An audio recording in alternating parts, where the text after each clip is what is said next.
Junagadh civil હોસ્પિટલમાં viral ઇન્ફેક્શનના કેસોમાં વધારો। વાયરલ ઇન્ફેક્શનના કેસોને લઈ જૂનાગઢ સિવિલ હોસ્પિટલમાં રોજના 300થી 350 જેટલા કેસો નોંધાય છે।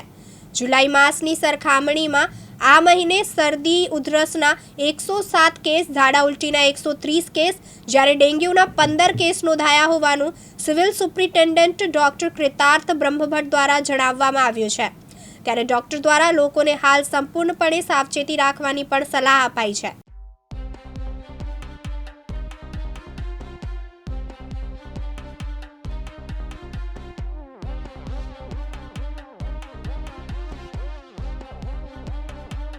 ની ઓપીડી જોઈએ તો 300 થી 350 ની રોજિંદી ઓપીડી હોય છે। આ મહિનાના આંકડા જોઈએ તો શરદી ઉધરસ તાવના અંદાજિત 107 કેસ નોંધાયેલ છે।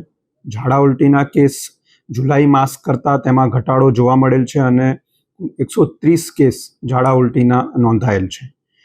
ડેન્ગ્યુના કેસીસમાં થોડોક વધારો આ માસમાં જોવા મળેલ છે અને આ મહિને ડેન્ગ્યુના કુલ 15 કેસ નોંધાયેલ છે। આથી તમામ લોકોને નમ્ર વિનંતી છે કે વરસાદની ઋતુ હોય અને ડેન્ગ્યુ એ મચ્છરજન્ય રોગ છે, આથી તેમાં થોડોક વધારો જોવા મળેલ છે। તો ડેન્ગ્યુનો મચ્છર એ દિવસે કરડતો હોય, વધારે સાવચેતી રાખવી જરૂરી છે।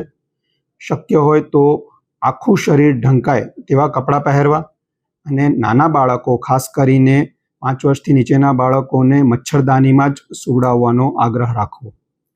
મલેરિયાના કુલ 4 કેસ નોંધાયેલ છે અને ટાઇફોઇડના કેસમાં પણ ઘટાડો જોવા મળેલ છે। ટાઇફોઇડના 3 કેસ નોંધાયેલ છે। પ્રકાશ દવે સાથે યોગેશ ભટ્ટ, દિવ્યાંગ ન્યૂઝ, જૂનાગઢ।